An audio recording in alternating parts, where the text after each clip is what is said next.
मैं देव के देव महादेव के चरणों में प्रणाम करती हूँ, मेरा प्रणाम स्वीकार हो।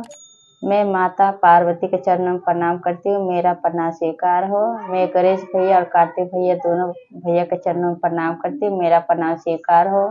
सभी गुरु भाई बहन के चरणों में प्रणाम करती हूँ, मेरा प्रणाम स्वीकार हो। आज मैं आप लोग के लिए लाई हूँ माता रानी का कथा नवरात्र स्पेशल। शुरू से अंत तक सुनिए, क्योंकि माता रानी का आधा अधूरा सुनने से अपमान होता है, पूरा सुनने से ज्ञान होता है। तो आप शुरू से अंत तक सुनिए।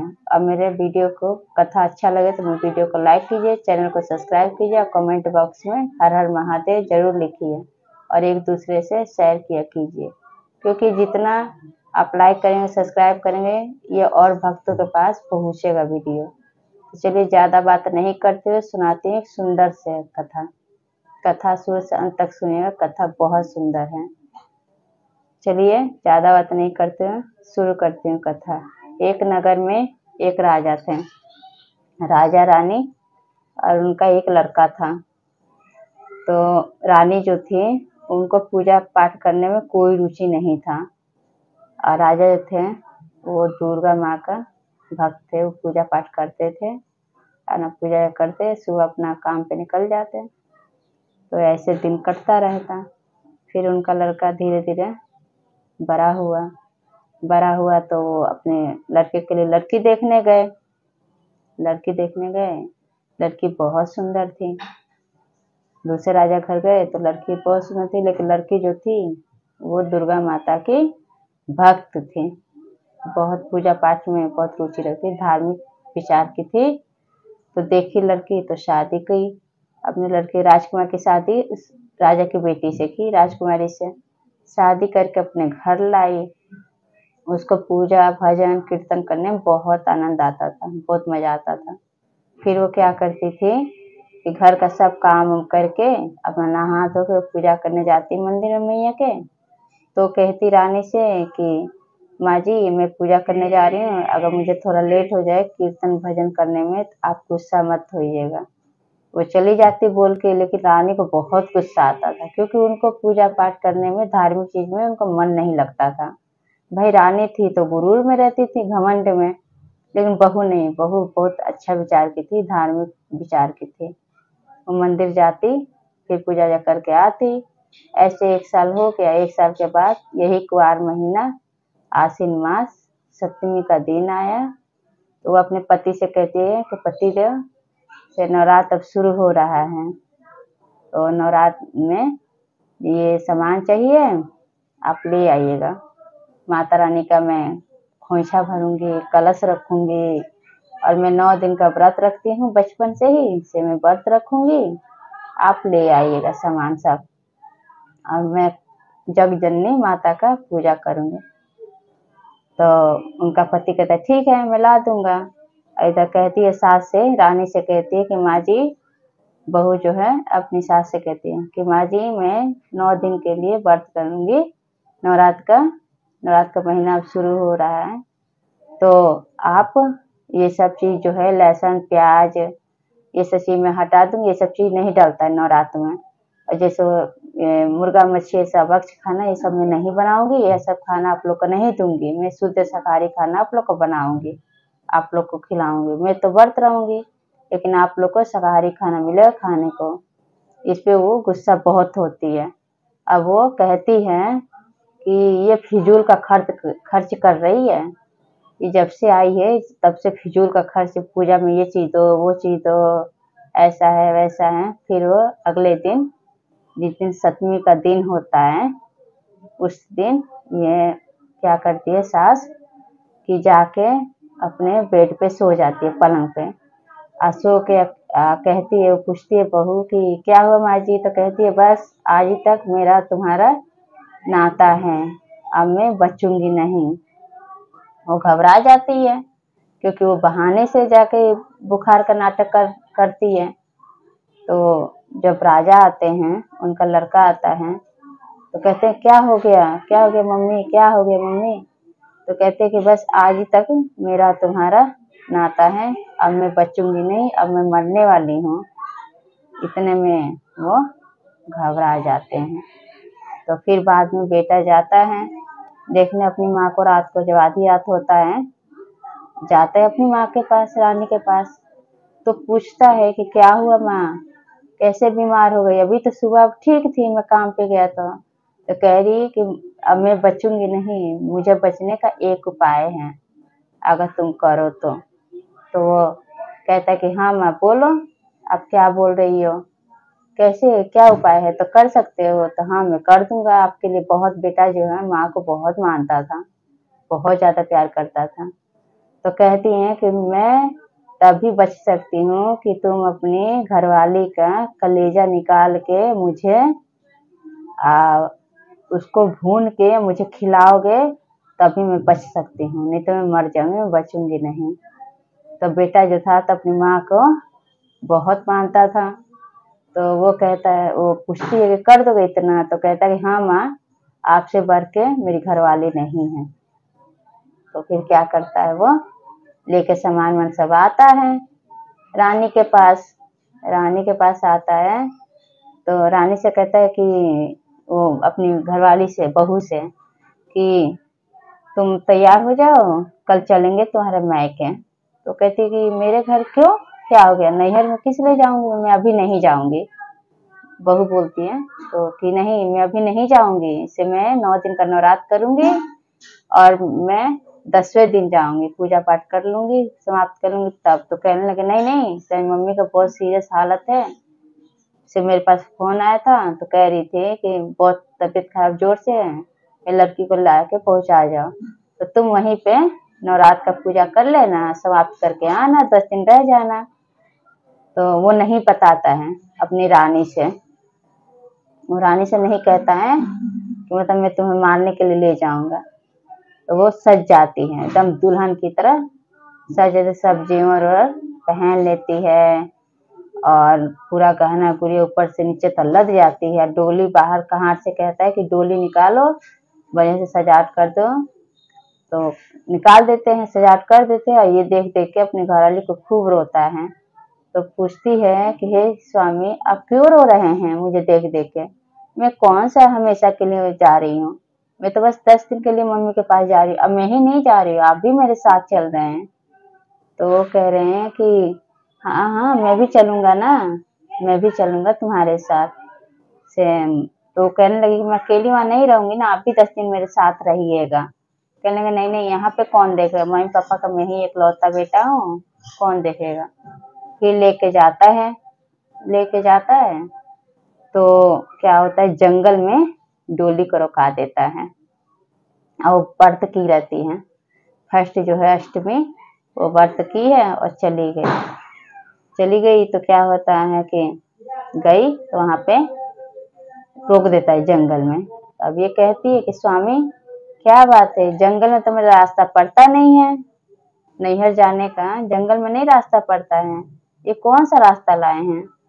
तो कह रहे हैं कि मैं 10 दिन तुम मुझसे दूर रहोगी ना, तो इसलिए मैं तुम्हें कुछ वक्त तुम्हारे साथ बिताना चाहता हूँ। तो कहता है कहाँ से, कहाँ, तुम लोग चले जाओ, मैं अपनी पत्नी को लेकर ससुराल छोड़ दूंगा।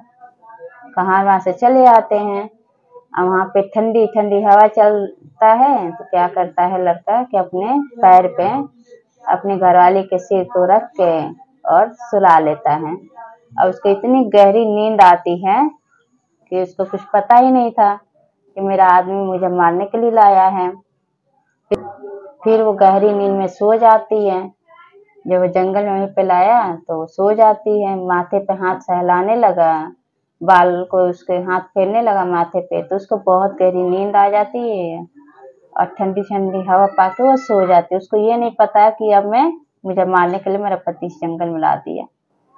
फिर क्या था, जैसे चक्कू निकालता है अपने जेब से, जब चक्कू निकाला तो मारने जाता है, तो वहीं वो तो धार्मिक थी, दुर्गा माँ का बचपन से व्रत की थी, वहीं पे सातों मैया घेर लेती हैं चारों तरफ से, और इतना जोर का आंधी और इतना तेज तूफान उठता है कि उसके आंख में धूल पड़ जाता है, उसको कुछ दिखाई नहीं देता है। मैया अपने हाथ में उस लड़की को ले लेती है, जो थी राजा की बहू थी, उसको ले लेती अपने हाथ में, लेके उड़ जाती है वहां से। और चली जाती है उसके नैहर, जहाँ उसके माँ बाप का घर था, वहाँ पहुँच जाती है मैया। जब वहाँ पे लड़की थी, जब खड़ी देखती है अब खुद को, उसको पल भर मैया को नहीं लगता है, तुरंत पहुँच जाती है। और इधर क्या होता है कि जब ये राजकुमार आँख खुलता है तो कहते हैं कि कैसा था ये, आंधी तूफान कैसा था, मेरी घरवाली कहाँ चली गई है। अब ये तो अचंभों में पड़ जाता है, कहता है कि मैं तो उसे मारने के लिए लाया था, अच्छा हुआ वो मर गई, गायब हो गई, अच्छा हुआ मैं इसको मारने के लिए लाया था। फिर उसी समय कहता है कि मैं अपनी माँ के लिए मैं कलेजा कहाँ से ले जाऊँ, मेरी माँ तो बोली थी कि कलेजा अपनी घरवाली का लाओ और उसी को भून के मुझे खिलाओ तो मैं मरूंगी नहीं, मैं जिंदा हो जाऊंगी। उसकी जो रानी थी तो पेट से थी, गर्भवती थी, वो किसी को बताई नहीं थी। जो राजकुमारी थी वो बताई नहीं थी, बहू किसी से नहीं बताई थी, न बेटे से, न राजा से, न रानी से, किसी से नहीं बताई थी वो।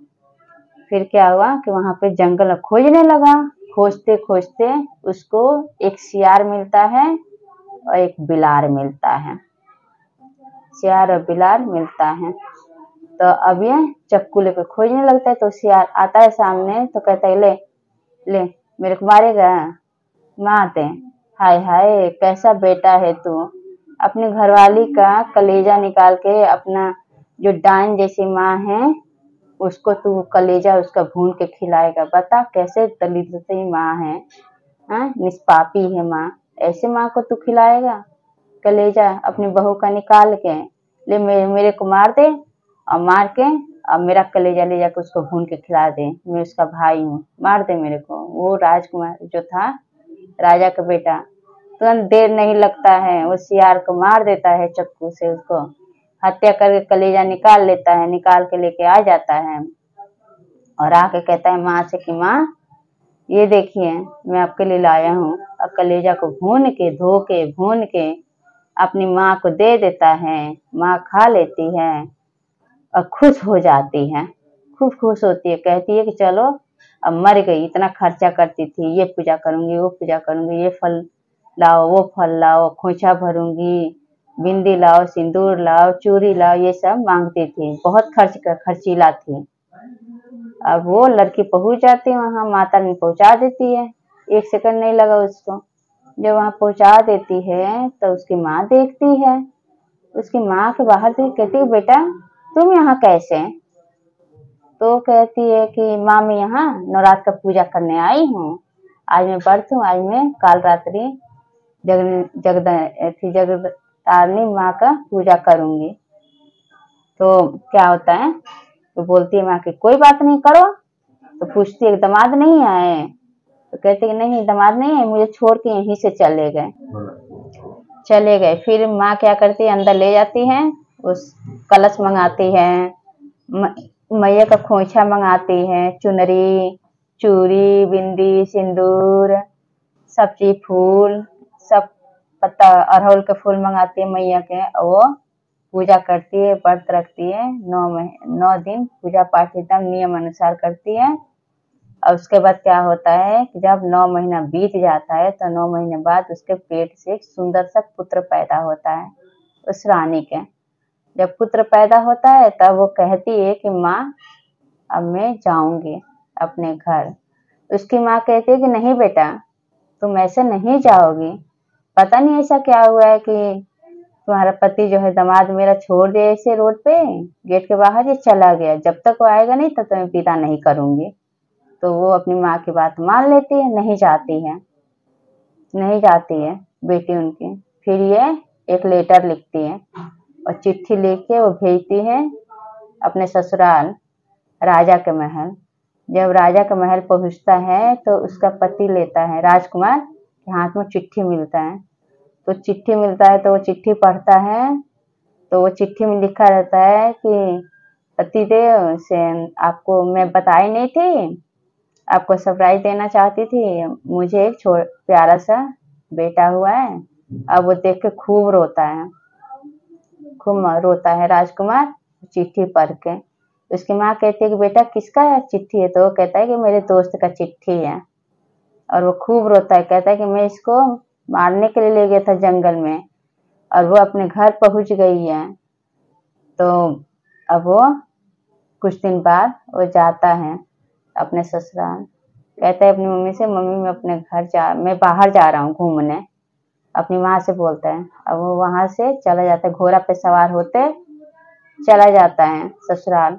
जब वहां जाता है तो घरवाली देखती है, इतना खुश होती है। और जब वो जाता है तो 1 साल का लड़का भी हो जाता है। फिर वो क्या करता है कि जाके अपनी घरवाली को खूब उसके सामने हाथ जोड़ के खूब रोता है, खूब सब कहानी बताता है कि मेरी माँ जो है तुम्हारा कलेजा लेके खाना चाहती थी भून के। मैं तुम्हें मारने के लिए जंगल में लाया था, लेकिन माता ही रानी का कृपा था जो तुम्हें बचा ली। फिर वो माँ है सास उसकी, तो इन दोनों की विदाई करती है धूमधाम से। सब देव की विदाई करती है। जाती है ससुराल लड़की।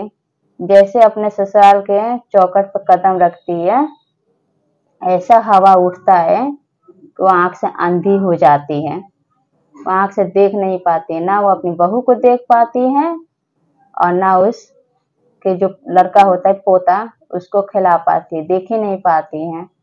आंख से अंधी हो जाती है और पैर से अपाहिज हो जाती है। तो देखे गुरु भाई बहन कैसी कृपा बरसाई माता रानी उस राजा की बेटी पे, राजकुमारी पे कितना वो बरसाई, दया बरसाई। तो ऐसे मैं भी माता रानी से यही कहती हूँ, नवरात्र का दिन चल रहा है, आपके घर में भी माता रानी हमेशा सुख शांति ऐसा धन दौलत भरा रहे। आपके बच्चों को, अपने परिवार को हमेशा खुश रखें। ऐसे हमारे घर में दया दृष्टि बनाए रखे माता रानी हम लोग पे।